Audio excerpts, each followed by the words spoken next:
Hey guys, welcome back to another episode of 5 Drinks Through Midnight. Another show where we bring the questions, guests bring the drinks. We try to wrap up before midnight. Today we got a good one. We're heading back into Brooklyn to talk to Megan Rickerson, owner of Someday Bar. But before we do, like and subscribe, hit all the bells, all the whistles. Really help us out. Thanks. Let's get started.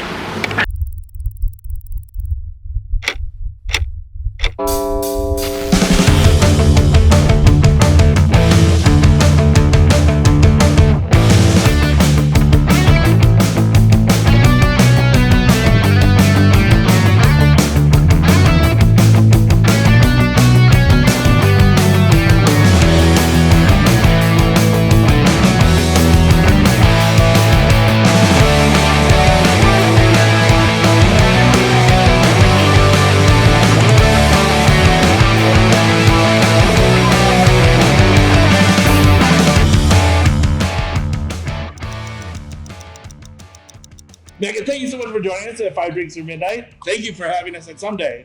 How are you doing? Good.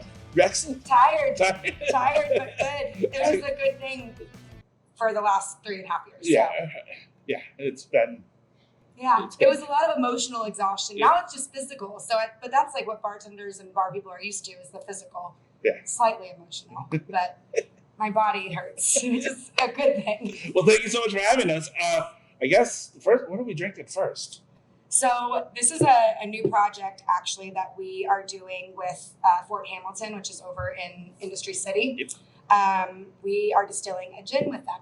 And I'm pretty sure that we are either the first or one of the first to do something with our own personal gin. I'm excited because, I don't know if you can tell, but it's pink. If you can't tell that's our color, just even my hair. And the irony is I hated pink growing up. Okay. And now I'm gifted in everything pink, which is why I wear a lot of black to offset. But it's cool. I had my friend Dan, who used to create or does create a lot of beer labels for different breweries in the city. And I reached out to him to do this. And our logo is an upside down flamingo, which is like an ode to Alice in Wonderland. The Queen plays croquet with Your Majesty. flamingo. I grew up in Orlando, so I wanted to make sure it was obscure and not a theme, because I am like an anti-Disney human. Okay. So there was going to be no white rabbits and Mad Hatters, but a flamingo felt safe. Also, I am from Florida. Everyone thinks that's why. Okay. It's not. It's not. But it does work. So we're calling this, like, it's our pink gin trippy tea party. Okay. The label there's some slight changes, but it is zested citrus, grapefruit, and then bergamot, which is in tea. Okay. And so we thought it was a cool kind of ode to the brand of doing like a tea adjacent gin. So yeah, and actually this came off the line and they came home and were experimenting with it.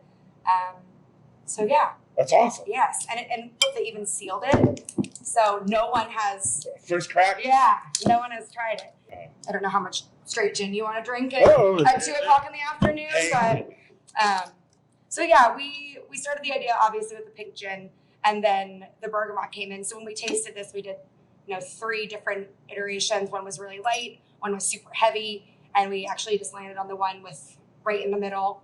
With the balanced citrus, grapefruit, and bergamot, so nothing's overpowering.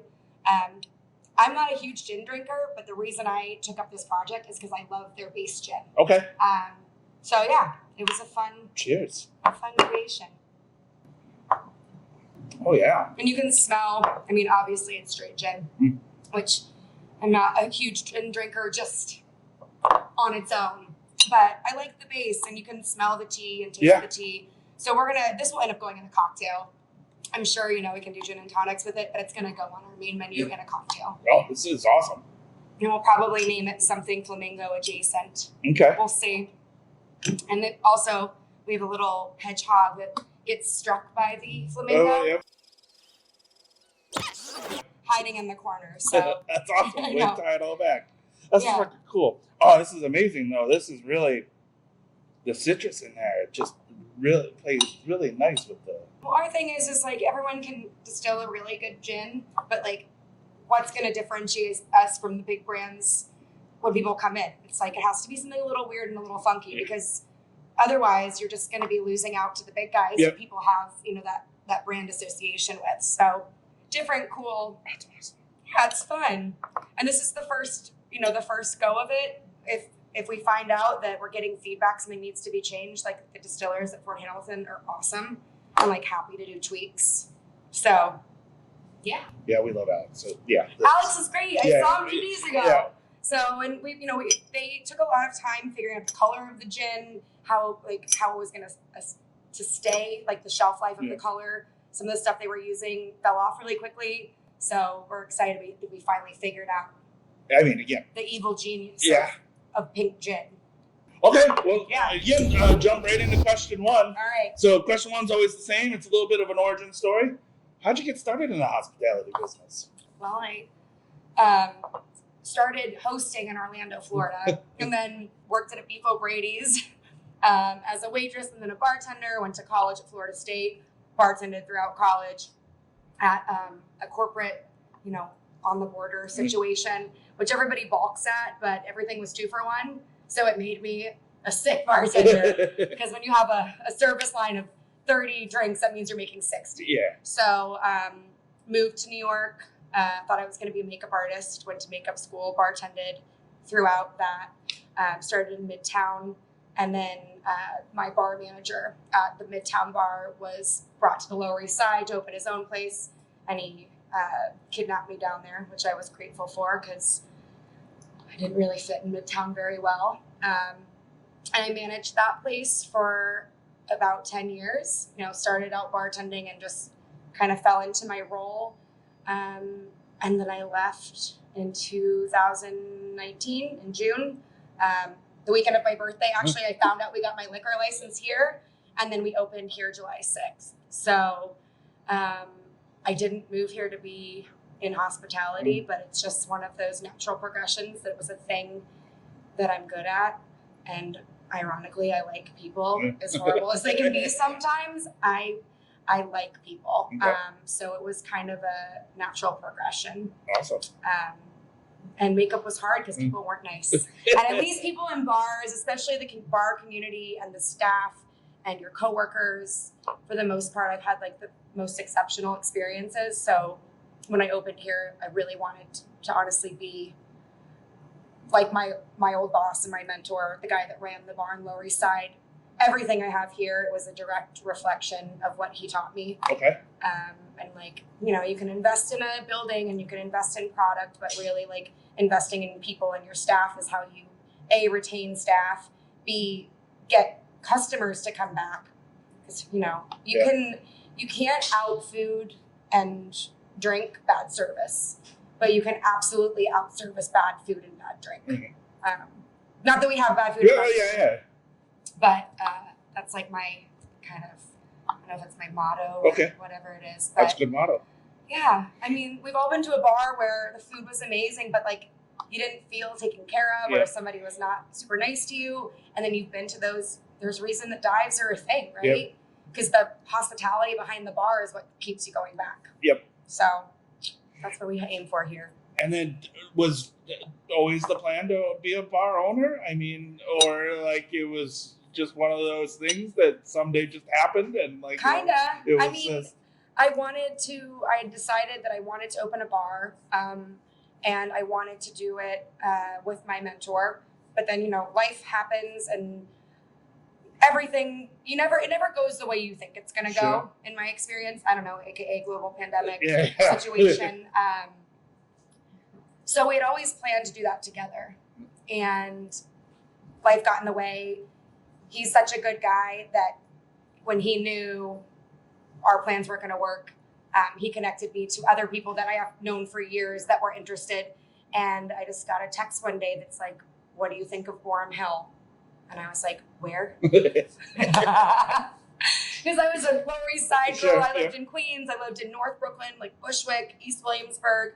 Ironically, I found out that I had taken my cat here, to a vet across the street, 10 years ago. But I love this neighborhood, and I'm glad that we picked here. It was daunting at first because I didn't know anything, but that just really takes putting, your nose to the ground and becoming part of the community. Awesome. So, yeah. Well, I think that's a fucking great origin story. It's a great gin, so cheers. Cheers.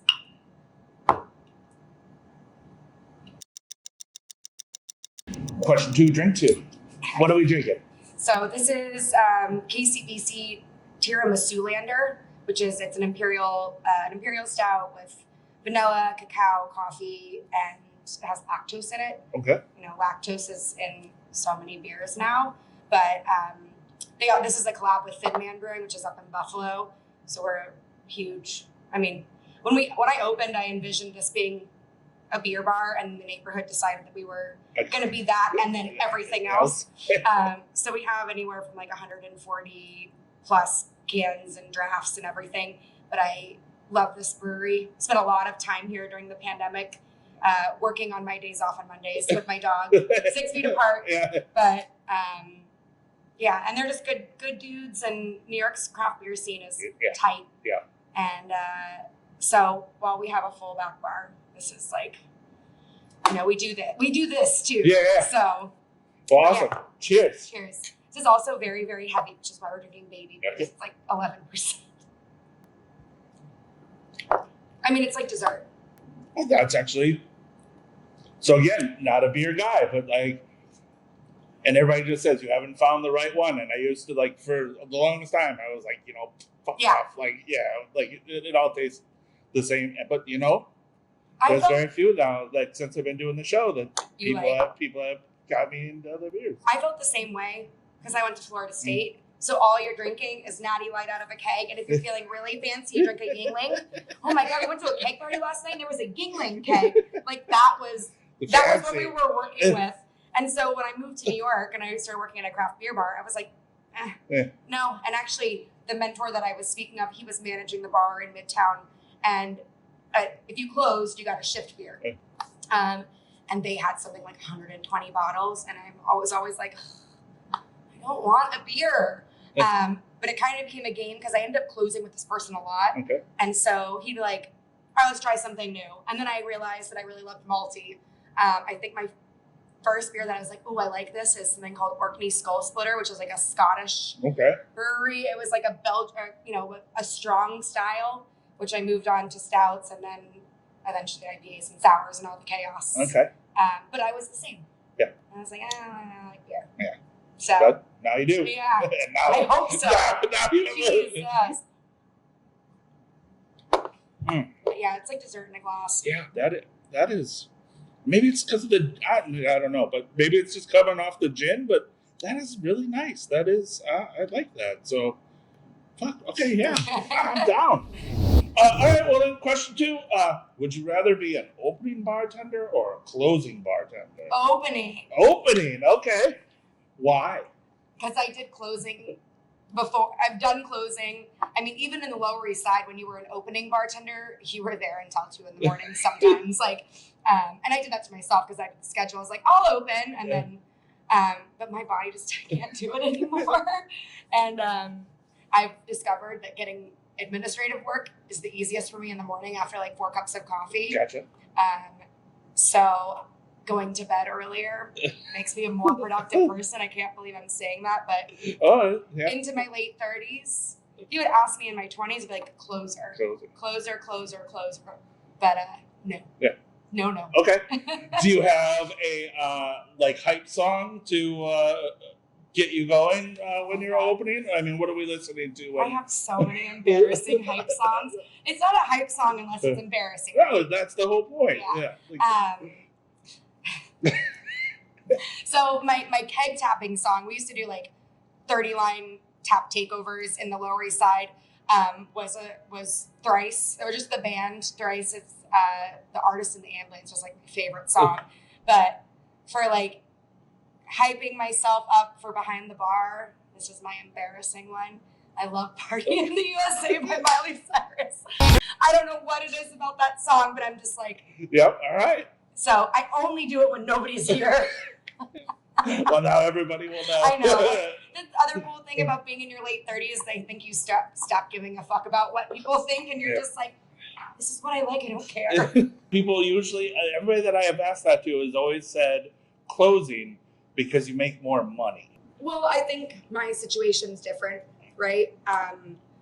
Because my brain is less, I mean, I love bartending. And I mean, I'm not one of those people that's like, I'm awesome at this, but it's the thing that I know that I'm good at. I'm fast. I worked high volume next to the Bowery Ballroom for a decade. So like, I know I'm fast. I know I'm good at it. I love people, but it's when you shift into ownership, your priorities change, and it's less about, making money for myself, and it's more about making money for the bar, right?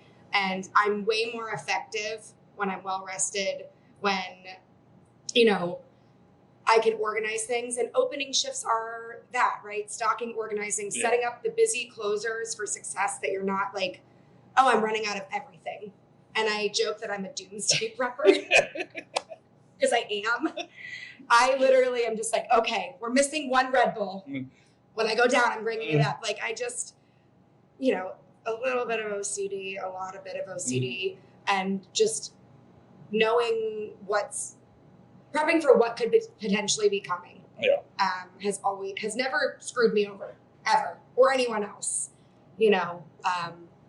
So I think that's why it's different.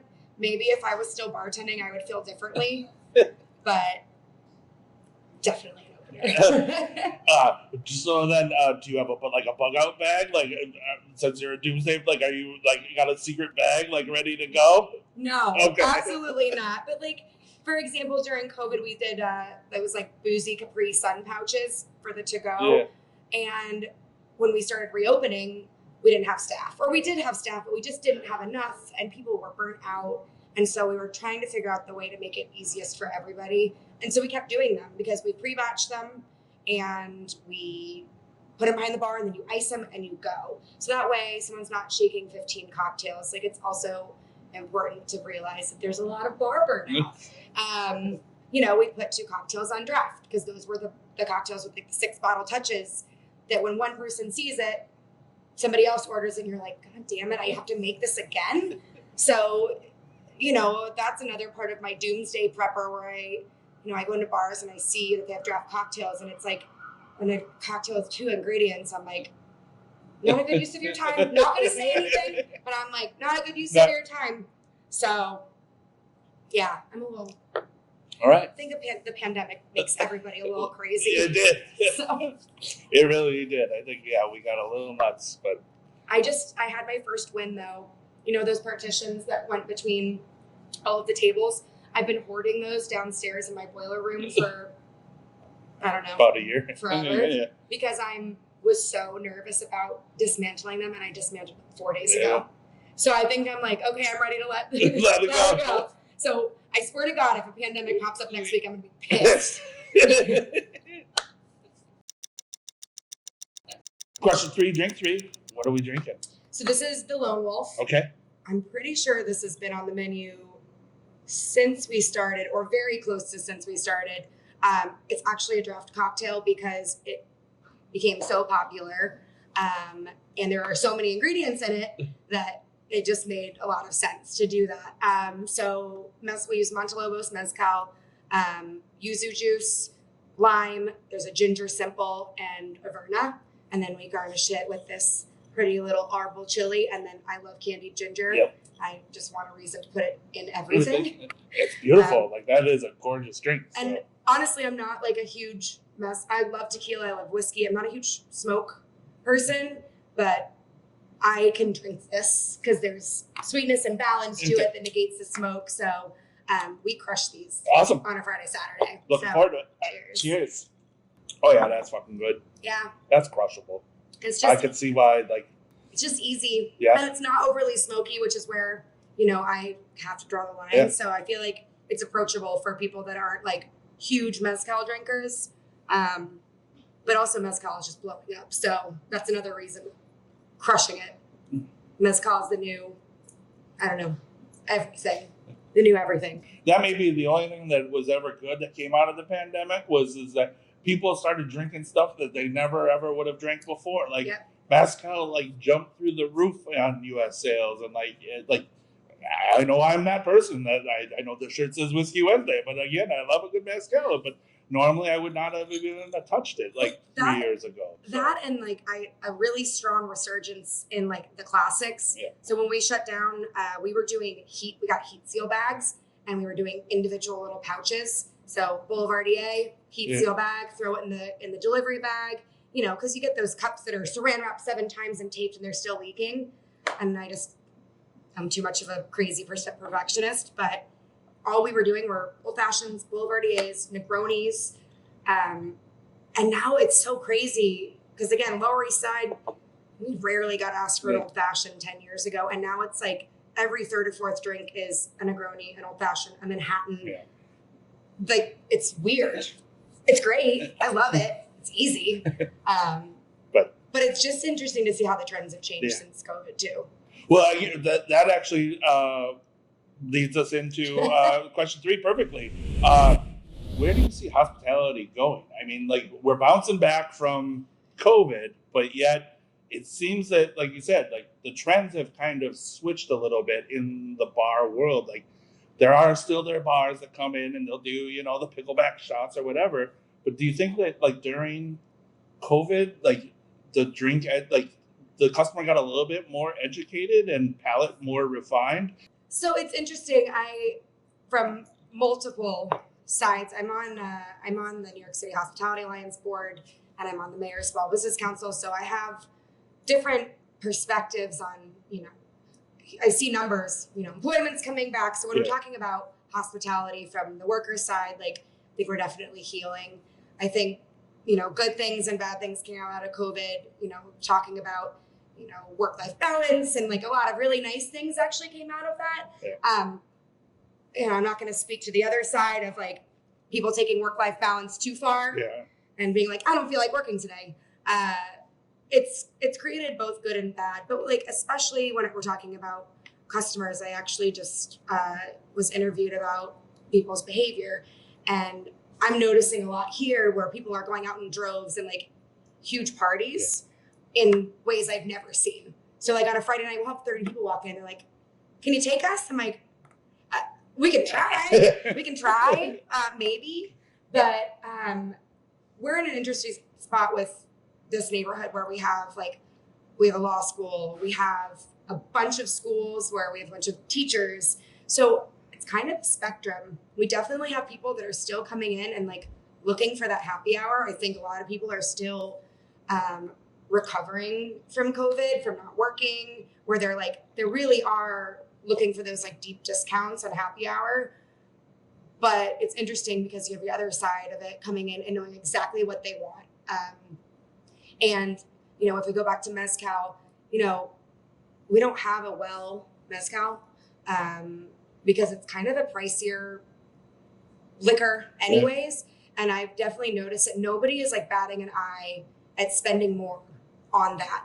And I definitely think people were looking for hobbies when they were locked inside, and whether that was knitting or it was learning about the booze that they were consuming or over consuming.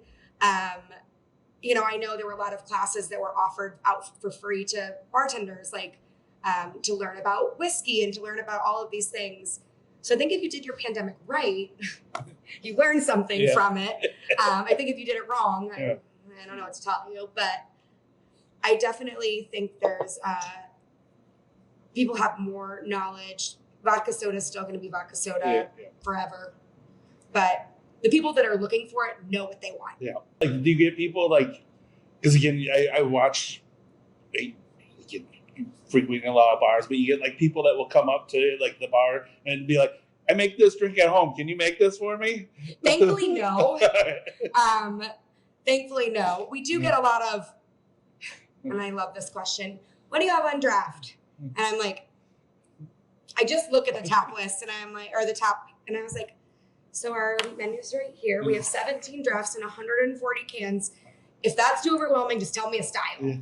That is the curse of a craft beer bar forever, no matter what you do.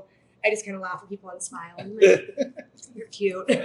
We have a lot. But I don't know. You're always going to have people that are indecisive. It's just like human nature. I feel like guiding people is pretty easy now. when it was Turn and Burn in the Lower East Side, it's like vodka soda, gin and tonic, whiskey ginger. Yeah. No one's looking for guidance. Right. So here's a little different, I think. Question 4, drink 4. Okay. What are we drinking? So I recently have been drinking a lot of Añejo Old Fashions. Okay. I'm very much always a whiskey drinker, but I've also kind of realized that I'm just like a barrel-aged liquor drinker. So I've been switching it up between whiskey and tequila. This is Espolón Añejo, which is actually aged in, I think, wild turkey barrels. And I just really like it. And we do an easy agave syrup and bitters instead of using like a sugar cube or a simple syrup. And this is what I've been drinking all winter, actually. I've All right. kind of done a little swap. So, but Cheers. Yeah. Oh, yeah. It's just easy. That's Honestly, like old age, I was trying to do an elimination diet. It told me to eliminate whiskey. That's how this started. Oops. And I just feel old saying that out loud. But it said I could have tequila. So that's why this started. And then I really ended up being like, oh, I like this. So I've been airing to this a lot. Yes, nice. This is really, really nice. I guess that's another suggestion for the last question. It's like, what do you suggest people that want to open a bar? Be good to your body because you only have one. And I'm learning that. I think all bartenders can resonate with not being kind to their bodies. You pay for it later. Yeah. In elimination diets and wrist braces and like all these other things. Insoles in your shoes, like it's just Are you kidding? In all of my shoes. I literally think I have tendonitis in my hand from shaking cocktails. Oh, yeah. I've been wearing a wrist brace. I did not want to wear it today because I was embarrassed even saying that. Not as embarrassed about that as I am about Miley Cyrus, but still embarrassed. I'm like, oh. You're fine. Again, it's all love here. All right, well, question 4. I mean, I think what you're doing is absolutely amazing, and I know how hard it is to actually have a bar and run a bar in New York City. What's your proudest moment? I mean, making it through COVID. I know that's like a very broad statement, but like we opened 6 months before COVID, probably every day for 2 years. I thought we were going to close. And I mean, everybody had to do a lot, right? Everyone had their own struggles, but I furloughed everybody. It never fully closed. I learned how to cook every piece of food on our menu. My chef taught me, and I did food and drinks to go for a long time. And, without pay, obviously. Yep. But like, just because I own a bar does not mean I'm rich. I think there's a very, very large misconception about ownership and wealth. Because I think a lot of times my staff makes more than me, which is fine and great and yay. But I'm not a rich person. So, foregoing pay for a year is hard. So I think when I finally had that aha moment where I woke up one day and I was like, oh, like we're okay. Like it wasn't doom and gloom every day. That was probably one of the prouder moments. That and then my step into advocacy, which I did during COVID. I co-founded like a hospitality advocacy group that pretty much operated on Instagram because it was COVID. And it was just building a bridge between patrons and customers because, the city was moving the goalpost and they can't get to the mayor and they can't get to the governor and be pissed at them.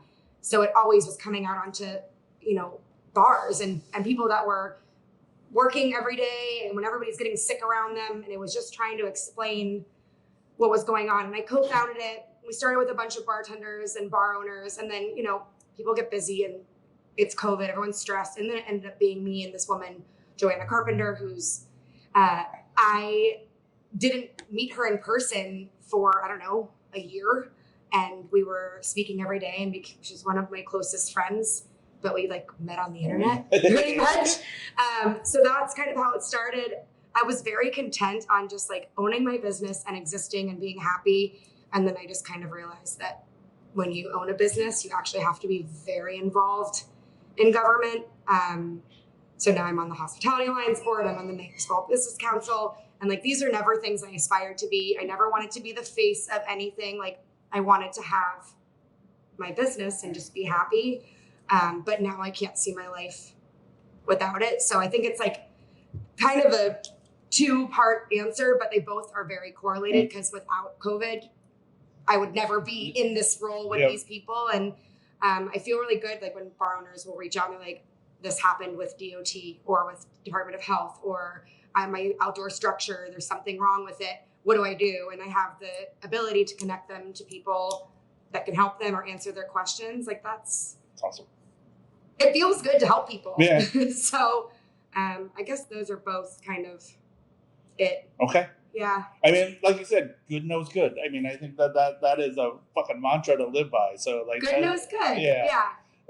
So then, just a quick follow up. Where do you see yourself in like 5-10 years?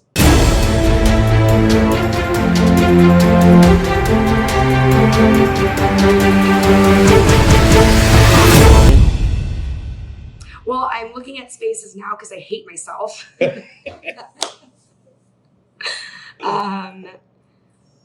Doing this on a different scale though. I don't ever want to be so big that I'm not in my places. I think that's a thing that I learned from working for places that had 10 plus bars, is that you don't necessarily always feel important. And, you know, my biggest goal when I opened the bar, like I said, was to be a good boss. And I learned that from my old boss. That was my number one goal. So I want to grow, but I don't want to grow so much that I don't know what's happening in my bars, and I don't know my regulars, and I don't know my staff. So 1, 2, 3, staff, be happy.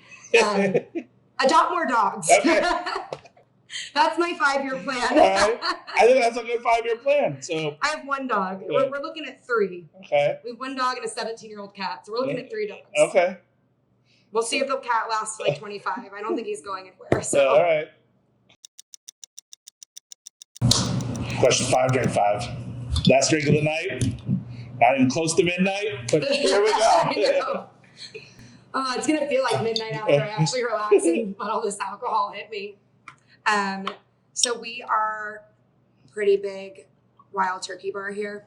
I've been to the distillery a bunch of times. I mean, my number one love is actually whiskey, even though we've done very little whiskey drinking on our journey. But I am a whiskey drinker. So every time I've gone to the distillery, I've just loved the atmosphere and the people that work there. And we sell a lot of wild turkey. So I was lucky to be allocated one of these things. And this is their Master's Keep. I told you before, I had done a tasting they did a bunch of the Master's Keeps. This is my favorite. It's the one.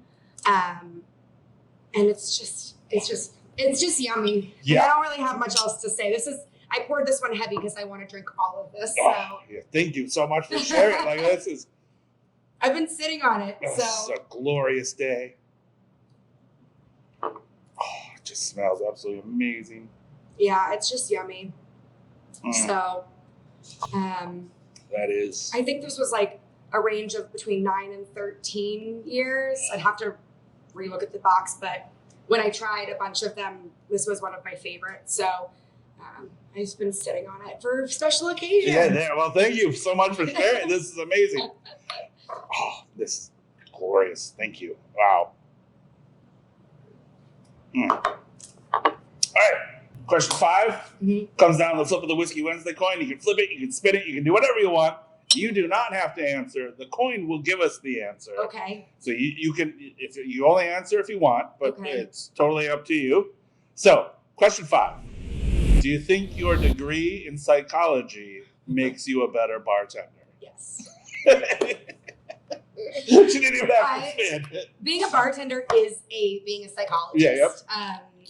It's about reading people when they come in. You know that somebody walks through your door and you're like, you instantly know if they're trouble or not. Yeah. Or you're like, oh, you got some crazy in your eye. I see the crazy. I see it. And also being a bartender is being empathetic, and it's, someone's coming in and having the worst day ever. and figuring out a way to be non-invasive but supportive, and just really reading people for who they are and understanding also human behavior. Not that being treated badly is okay, but also rationalizing when somebody comes in and they don't treat you well, and understanding that it probably has very little to do with you and a lot to do with what's happening in their life. And you kind of have to get that thick skin when you're bartending, because I don't know, I'm a pretty sensitive person and I internalize a lot. So realizing, all right, well, that guy was a complete dick, but like, I didn't do anything wrong. I was just his punching bag. And again, going back to COVID, bar people were punching bags for a lot of very stressed out, frustrated human beings that wanted to get out of their house, and it was very misplaced. So it's like trying to keep that in your head and acknowledge that. Yeah. You have to have some kind of psychology degree or empathy or whatever. So yes, absolutely. 1,000,000%. Well, is that it? That's it. That was so easy. Yeah, 5 drinks down, 5 questions answered, not even close to midnight. Thank you so much for having us at Someday. Again, everybody come to Someday. Oh, hopefully that's still recording. Why that one? Okay, all right. But technology always working against us. Oh, yeah. Always. But again, do that one. Come to Someday. And then thank you so much. Cheers. Cheers. Cheers. So we can drink again. Oh my gosh. This again. Yeah.